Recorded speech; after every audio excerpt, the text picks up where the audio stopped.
How to make an end crystal in Minecraft. So first you will need the Eye of Ender, a ghast tier, and 7 bits of glass, and of course your crafting table. So first place down your crafting table, open it up, put the ghast tier right here, put the Eye of Ender right here on the middle, then surround it with the glass. After that, you will now get the end crystal just like so. Now just simply go back to the end.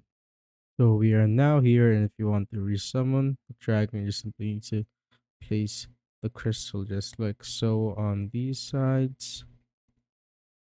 And as you can see, the dragon will just basically summon back right here. You simply need to wait for a while. As you can see,